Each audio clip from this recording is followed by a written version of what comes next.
Hi, everyone. Thank you very much for the organizers of this wonderful DeFi conference. I'm Christina Lucrezia, Editor-Chief at Cointelegraph, and I'm so happy to greet my wonderful co-panelists with whom we'll be talking about art, collectibles, and the future of NFTs. So please welcome María Paula Fernández, advisor of Golem Factory, GmbH, and founder and managing director of ETHBerlin, an expert in the wonderful Berlin culture, organizer of hacking festivals, and experimenter with the NFTs and other projects related to our wonderful blockchain technology. Hi, Maria. How are you doing? Hi. How's it going? Good? I'm happy to present you Jillian Godsil, a journalist, broadcaster, writer who just tokenized her latest book. Hi, Jillian. How are you doing? I'm doing brilliant. Thank you so much. Awesome. And I'm happy to greet Serena Tabacchi, director and co-founder of the Museum of Contemporary Digital Art. Hi, Serena. How are you doing everyone. today? Yeah, very well. Thank you. Thank you for having me. Awesome. And I'm happy to invite everyone who is watching us now to send your questions. We'll be happy to answer them and to reflect together on the future of NFTs. So, ladies, my first question to you is a little bit summarizing this crazy year. We've seen this craze about NFTs starting last year, and we've seen so many non-crypto actors experimenting with NFTs. So, in your opinion, what is driving their interest? What is driving the interest of a non-crypto ecosystem in general and of the art community in particular toward tokenization? Maria, maybe we can start with you. Sure. Yeah, I don't think there's only one thing that's driving all of these traction and movement. Of course, there's some people that are coming to the NFT world by way of the DeFi summer, where people were able to farm tokens. Farming means, depositing X tokens and then getting new ones. And they came, they stumbled upon more income. So then the NFT wave is sort of a continuation. That's on one side. Then, of course, NFTs have been in the space for a very long time. I actually started working with them in 2018, and they were already in trend. So when you couple this kind of trend from people coming into blockchain by way of DeFi or by way of just trading or whatnot, and then you couple it with the COVID crisis that hit creatives in a really bad way, and they were sort of forced to find new ways to monetize and to think about the structures of support that they had until the point that, we initiated some kind of culture, cash flow and culture crisis because of everything being closed and everything being taken towards the internet. Then we get, the first start of these huge movements. Now, of course, it has divulged even more. And I was thinking actually what drives this kind of craziness with the CryptoPunks and the crazy prices. And I came to the conclusion that it's also about people historically have always thought of ways to exchange value in a way or another. Hundreds, probably thousands of years ago, it was about trading spices. Then it was about trading metals, and then it was about trading cash. So maybe, NFTs are the sort of medium of exchange of the future. We don't know. I think we are in a really steady path towards verifying an assumption like this. And, it's about the ways that people create to not only create value, but exchange value. So, yeah, it has different parts, but maybe the other guests have other opinions. Yeah, I want to jump in there. I see we've momentarily lost Kristina. I'm hoping she'll come back soon. But I totally agree with you. What was interesting, the summer of DeFi, obviously there was a huge ape-in, if you like, of people and looking at how to invest in DeFi protocols. Very exciting. And there was a lot of money and there was a lot of, hype and hula, and there was money coming in and money going out, and there was Sushi Chef and all these crazy things happening. But I think the problem with the DeFi summer, the summer of DeFi, was that it was still kind of complicated. It wasn't for your average, person who was kind of curious, crypto curious. It was still a lot of things going on, and there was real money involved. So I think that maybe it made people who might have been curious, I think at the time we all said, is this what mass adoption looks like? And I don't think so. And I think what happened was when the NFTs came, all of a sudden, they've been around, as you say, Maria, since 2018, but all of a sudden they became accessible to people. And I mean, ultimately an NFT is just a way of finally having unique assets. We knew when the internet came, we'd send copies, we'd email copies and all the rest of it. But finally we had the unique ones. And I think it's the accessibility, because people can play with NFTs for a couple of dollars, for a couple of euros or less, or free ones. And I think that's the exciting thing that's happening in this world, where NFTs, I think, are the drivers for mass adoption for crypto curious and crypto advocates and anybody who's got any sort of interest in this space. Serena, what do you think? I don't know. Let's play the questions amongst ourselves until Kristina comes back. Of course, yes. I've been nodding to both your answers because I agree with you both. I think it's been a combination of factors. In my experience, what I've been noticing is that 2 years back, when I was working in a more traditional and established art world and system, people were looking at me when I was talking about blockchain and NFTs in a very weird way, thinking that this was all a scam and that I was talking about blue skies. And now, I see the same companies and the same people like Damien Hirst and others, doing NFTs. And I'm thinking, well, I was talking about this 2 years back and you were just not believing me. Exactly the same people. So, I was surprised to see how the shift happened in such a small time, short time.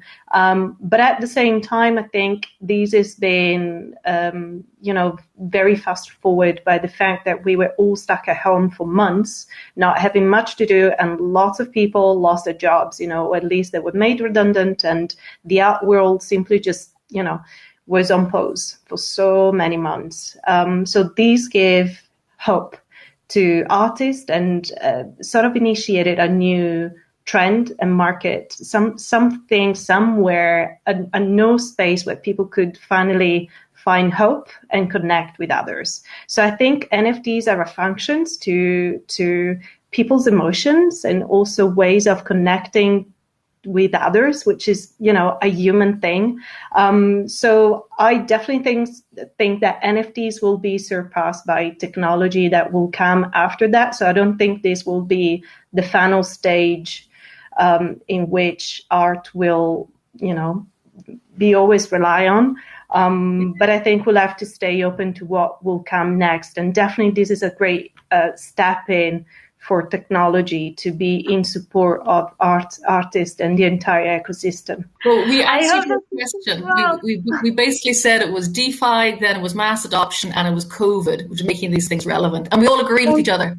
We're not fighting yet. Yeah, that's impressive how more digital our lives became during the last year. And if we can think about a benefit that COVID brought to us, that is definitely this overall digitalization. Okay, ladies, before I'm dropping off again, I hope not. Today is the day that brought to us London hard fork, Ethereum's London hard fork. That is another big step toward Ethereum 2.0. So I would like to learn your take on the importance of this new milestone and of Ethereum 2.0 in general for the NFT ecosystem and for the development of technology for art in particular. Who would like to start? I can take this one. I work with developers and I have a lot of experience in this. So, to understand why the London hard fork matters, we need to take a look at EIP 1559, which aims for, so in very high level, and to explain it in a way that it actually directly affects those creatives and those smart contract developers that are building within NFTs. It helps with gas prediction. So you're able to somehow predict a little bit better when it's time for minting, selling, and buying. So that's extremely helpful, especially if someone tried to work with NFTs or do any transaction from, during an ETH block, an art blocks drop, you would see that it gets really unpredictable and it gets very, very hard. So it affects developers, it affects creatives. Creatives don't have as much funds as developers, and they are really constrained because gas is unpredictable. It can be very expensive to mint, and that directly repercutes on the price of their pieces. Maybe they don't want to sell for price point because they don't know if it's affordable or if they have enough trajectory to sell at a price point, but they need to recover the gas cost that they spend. So this is incredibly helpful. As well, the EIP 1559 introduces a healthier Ethereum ecosystem on which the way that I want to explain it sort of balances out the crazy incentives, and it helps more in distributing sort of the ETH that's being made throughout all of the transactions, and it seems more miners get less money, of course, but developers get much more in benefits in building on the network, as well as creatives. Of course, since fees are being burned as well, this will mean a reduction on the supply of ETH that will potentially also raise ETH in value, and then later create as well, more balanced incentives, and potentially can also help with scaling. So that means that the network hopefully will not get as jammed as it has gotten.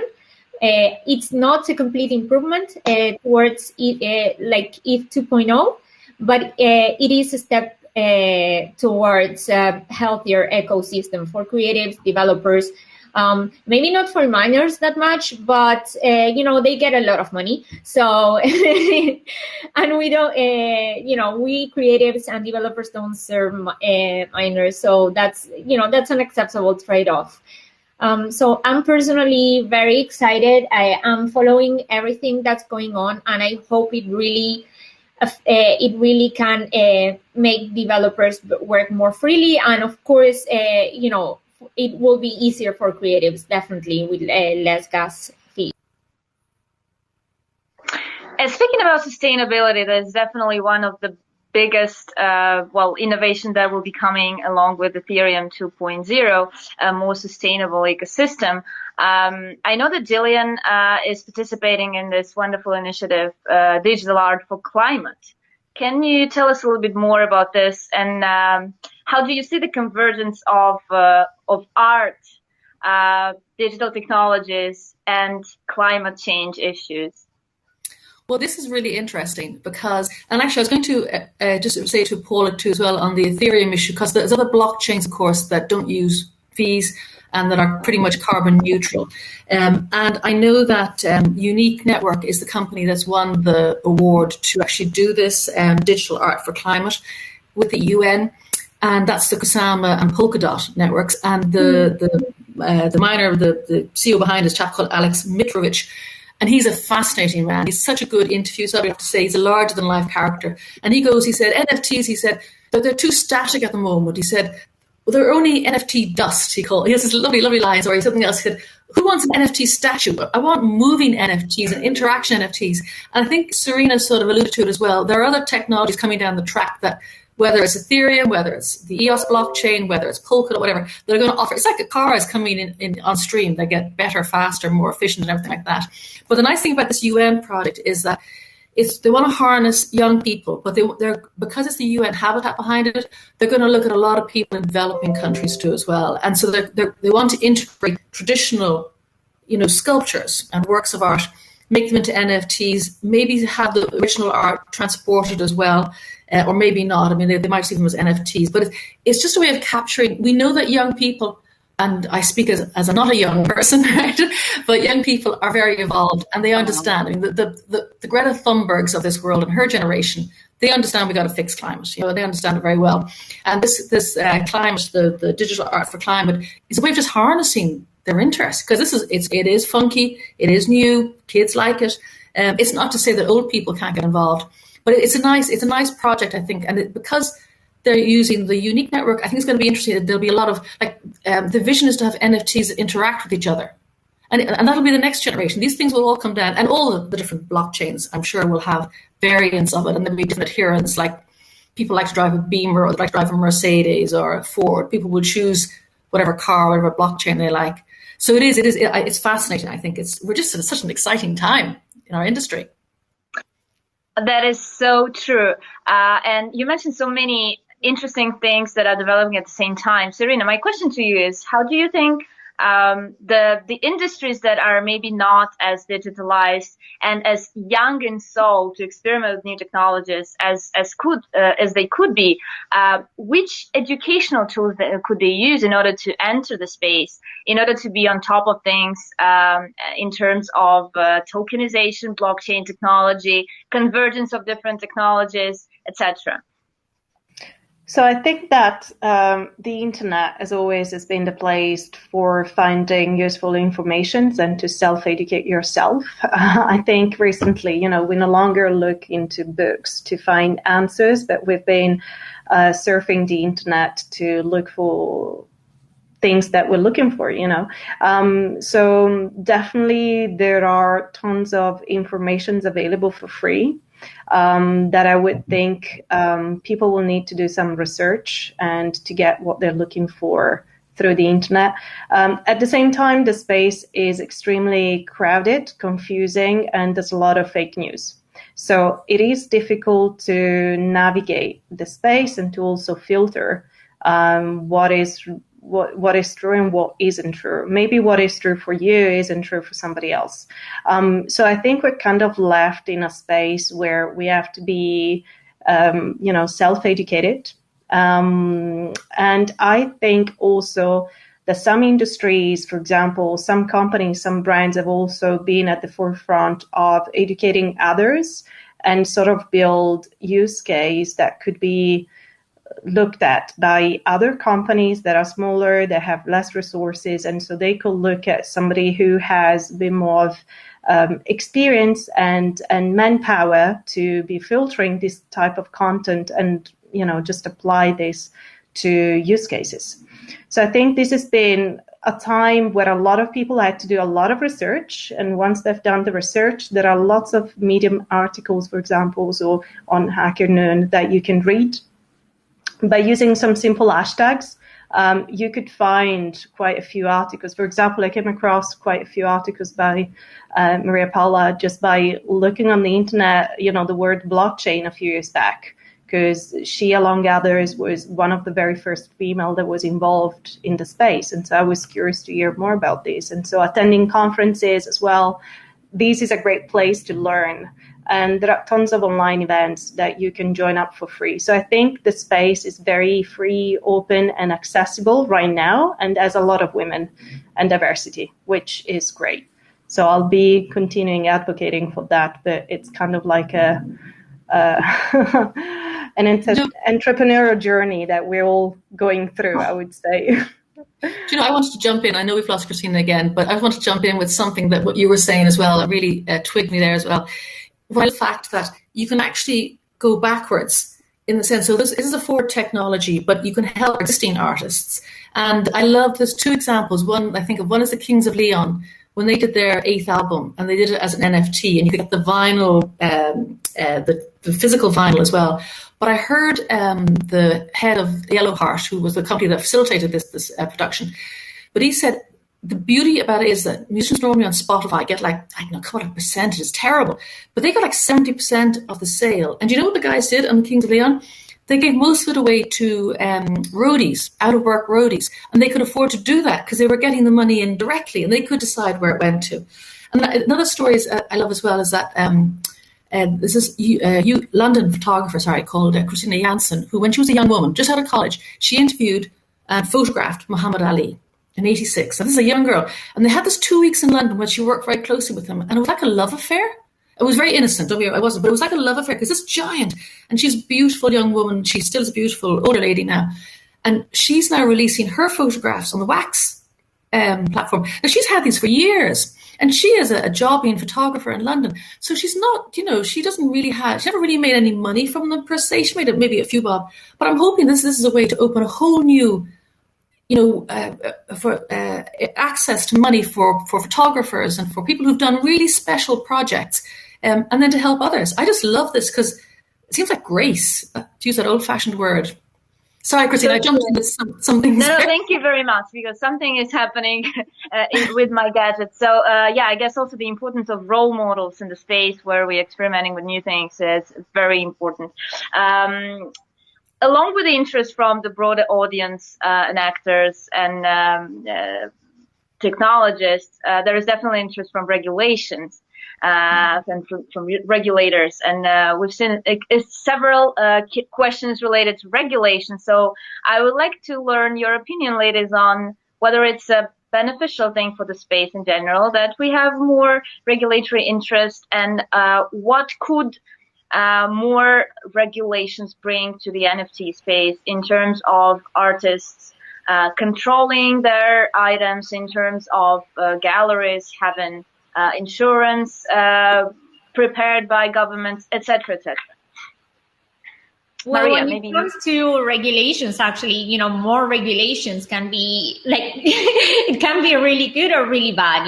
For example, now there is an infrastructure bill in the US that it can be very, very destructive to the space. It can also introduce a lot of security concerns and a lot of interference from the US government into cryptocurrencies, and cryptocurrencies are meant to be anonymous and transparent, and they don't need this kind of intervention from the state because they were designed to be stateless. So that's one thing. On regulations, they can be inherently good or unhelpful and protect investors and protect artists, or they can be really destructive, as the thing that's going on in the US.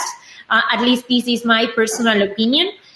And so from the perspective of evolving regulations into the space, and having been in the space since 2017 with all the ICO fever, when we started with all of that, we had very little regulations. And the problem with this is that, of course, people got scammed. People, it was really a mess. People were issuing tokens without consideration for the token being a having security capabilities or being a complete utility, as it should be when you're issuing a token for usability in a network. So any kind of regulation that helps lead investors and make them do educated choices is always well received. When there's regulation, then the regulations start evolving, and then there's precedents. And the precedents are those cases that got flagged by different authorities, and those help also educate the new companies. And when you're setting up a new company, right now I'm setting a curation protocol. I'm setting now a new company in cryptocurrency, but there's so much antecedent and precedent, that it's easier, cheaper, it's more predictable for me to assemble my crypto company and whatnot. So that's really helpful. Of course, advancements in taxes can also be good or bad. Too unregulated is bad because, that means that some people are gonna, end up in a degree of evasion. And then, of course, when there's evolved regulations with regards to taxes, for example, here in Germany, actually, we have even taxes for staking.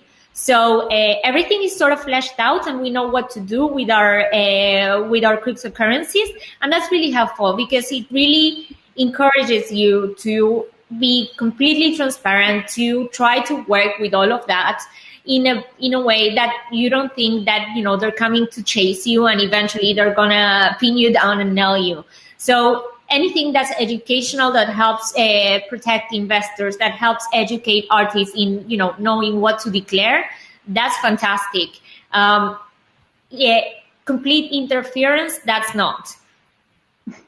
Yeah, I guess the balance is very important. I would like to mention that last year we featured Hester Peace as the C commissioner in our top 100 influential people in blockchain space, and she commented on her selection, and she said that she's waiting for the day when there will be no regulator in any top 100 of the blockchain space.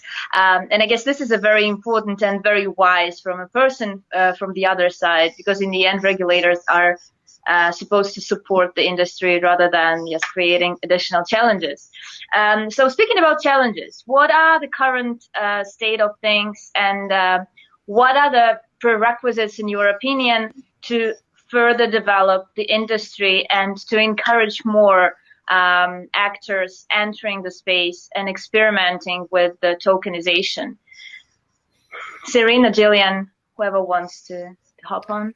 I can make a start, and then I can pass it over to you, Jillian. So yeah, I think one of the challenges, and I would love to leave the day when these will happen, is the interoperability of NFTs. Somebody in the chat was also asking about gaming, which I think, art, gaming, land, for example, those are verticals, same as DeFi, that have been first approaching the blockchain space as NFTs or other functionalities with smart contracts and stuff. And I think, until we will see a good way for moving those NFTs from a metaverse to a wallet to something else and attach I would say functions to it that you could perform, such as, for example, the royalties for an artist or anything else that a brand want to carry with the NFT itself, as a sort of like legacy, for an artist estate, for example. It will be very difficult for established brands to continue investing in the space. Especially for the gaming industry, but also for art. So I think until we'll live on the day where interoperability will become seamless for all of us, will be a challenge. So I think all these chains will have to talk to each other.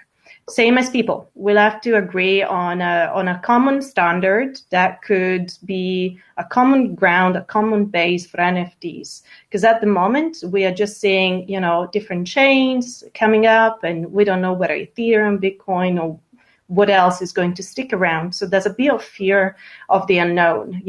Where am I going to invest? How much will Ethereum be worth tomorrow? So I think all of these creates a lot of uncertainty in people, because we like to have, the certainty of knowing what will happen and to be smart about things. So until those things will be not fixed, I wouldn't use this term, but, be moderated, or in a way be more clear to people, people will then like to play by the rules, I would say. Can I jump in here, Kristina? Yeah, no, I wanted to mention that what you, Serena, mentioned as fear of unknown is also can be this excitement about different things happening in the industry. So it's basically two different sides of the same medal that Jillian mentioned before. Yeah, Jillian, please go forward.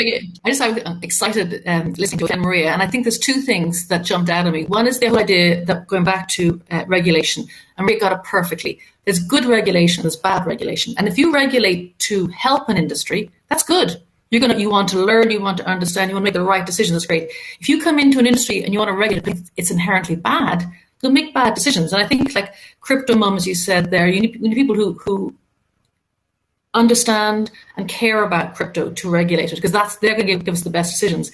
But the other thing that was interesting too as well, and Serena was bringing that point up about having news and cross-change and stuff like that. And only this morning I was speaking to Sarah McKenna, who's the founder of Alien Worlds. Now that has suddenly bloomed. It's one of the biggest blockchain games. Again, it's on the EOS platform, on the Wax platform. But interesting, what I loved about her was that there was a couple of things. It's like 2.5 million, growing hugely every day. People get rewards, they mine, literally they mine, buy their NFTs and they mine. But the thing that really struck me, and it goes back again to governance, is that essentially Alien Worlds will become a DAO. And all the plans like they're at, they'll all become DAOs, the decentralized autonomous organizations, and the people will run the planets, and they'll decide where the money goes.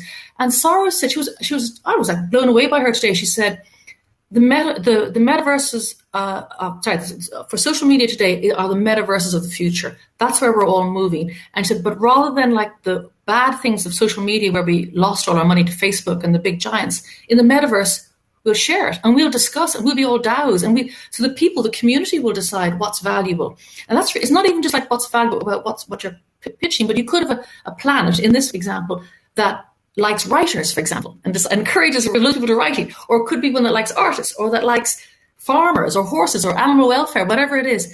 But that's exciting because people are then making decisions for the best interest of the community, and that benefits everybody. This is such an exciting place. Did I say this already? I love this world.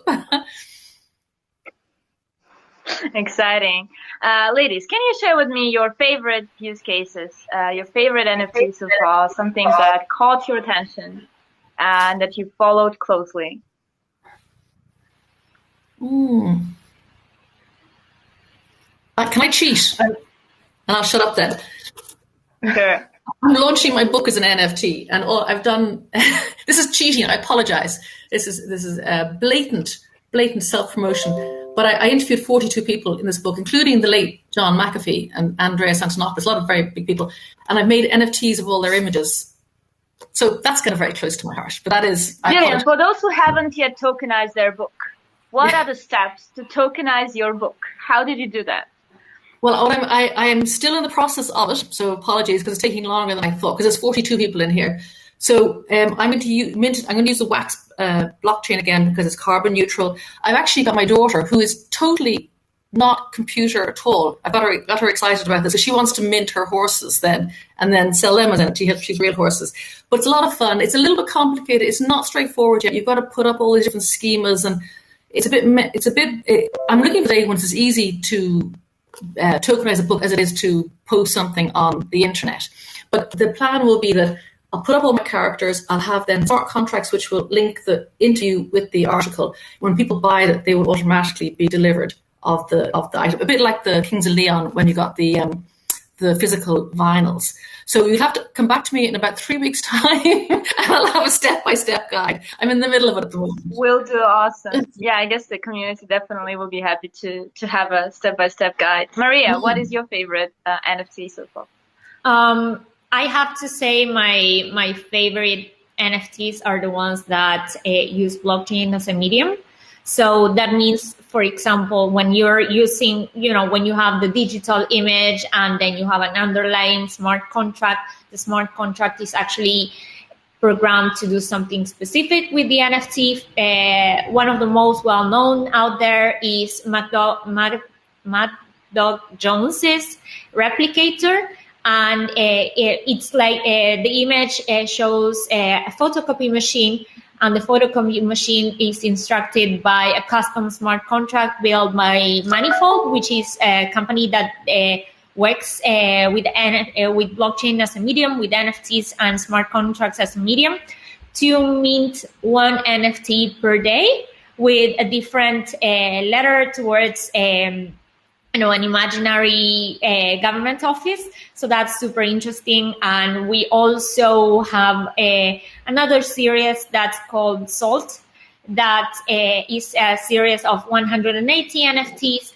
And the 180 NFTs, you purchase one, but actually the smart contract makes the digital images rotate throughout cycles. So you're always getting a different image over time within that set. And finally, of course, I have to mention the mutants by Harm van der Dolbro that are tied to the Ethereum blockchain, and they once you purchase one of them, it mutates on different periods of time. So I am very excited about all of those deep overlaps with our technology. Awesome, thank you. Serena. Here we are. So yes, I definitely like what Maria Paula mentioned about the blockchain of the smart contract being embedded in the artwork, because I think it's the next level art that we're going to see in contemporary art, because I'm definitely in love with that. So programmable art, for example, and I'm a fan of the work that Matt Kane has created recently, about the volatility of Bitcoin and other works where programmable art is embedded in the work. But something that I've received today, and I wanted to show on camera, is this, which is a 3D printed NFT, and it's called Pancrat. And what I love about these is that the artist that has made it, I'm also collaborating with him. His name is Fabiano Speziari, and you also see a AR print on my back. The work will be in the Sandbox game, because we are creating a game together, and these rats will be in the game as a character. Is also an NFT on OpenSea that you can collect, and you will also receive the 3D printed sculpture from the artist. So I love how physical and digital are working together in this sense, and how artists are creating, to create the same asset, the same character that can take life in a game that you can collect as an NFT, and you will also be able to get like a 3D printed sculpture. So I love how those things come together, and we don't think about physical and digital in a separate way, but it's all part of the same thing. So I just wanted to bring this as an example, because I've received it today, and I'm so, Great example, and fascinating narrative about this digital convergence with the physical objects. I would also like to highlight that I'm personally excited when traditional museums, big names in the industry, start experimenting with the technology. Recently was, St. Petersburg Hermitage that announced that it will tokenize several art objects of classical painters. And I find it really fascinating, because in the end, it's the only way that people can somehow own a museum object item. And this is something that becomes possible thanks to blockchain technology, and that's really incredibly exciting. My last question to you ladies, how do you see this market going forward, let's say in a year, maybe in 5 years? And what is the next trend that we'll see with regards to NFTs? I see that some of our audience also are interested in learning your take on that. Who would like to start? Maria, Paula. Sure. I just wanted to add to your last statement about the Hermitage. I think that there are a lot of very, very interesting things that you can do with conceptual ownership and sort of a collective ownership that goes beyond just, doing a digital copy of a piece. So, I think, and coupling it to actually this question, I think there will be a lot of opportunity to actually own an NFT and create communities around it, work with the concept of ownership and pertinence. And of course, giving people some degree of governance or agency over NFTs. That's also very interesting. I am still a little bit skeptical about the social token sort of trend, but I think that they capture several fundamentals about, like this idea of collective agency, collective ownership that can be evolved into NFTs. And I see it more evolving into NFTs than becoming a token of their own. So I'm very excited about that. With regards to, 5 years, honestly, it's been so crazy since 2018, and especially with NFTs in the, every day is crazier than the next. So I don't know if I want to give predictions that are such long term. I think, of course, archiving and the wonderful work that Serena is doing here with the museum, that's going to be something crucial. Paying attention as well to archives of archiving digital art and building vaults and documenting. That's going to be a really big trend. I don't know if it's going to be financially great, but it's going to be very helpful for this kind of ecosystem. Awesome. Thank you very much. Jillian. How do you see the market evolving? Ooh, well, it's not going to go backwards. The genie is out of the bottle. And I think I said when you were not there at the very start, the interesting thing is that before, when we went online, we had the internet, it was all copies. There wasn't, you couldn't have an original online, and now we can.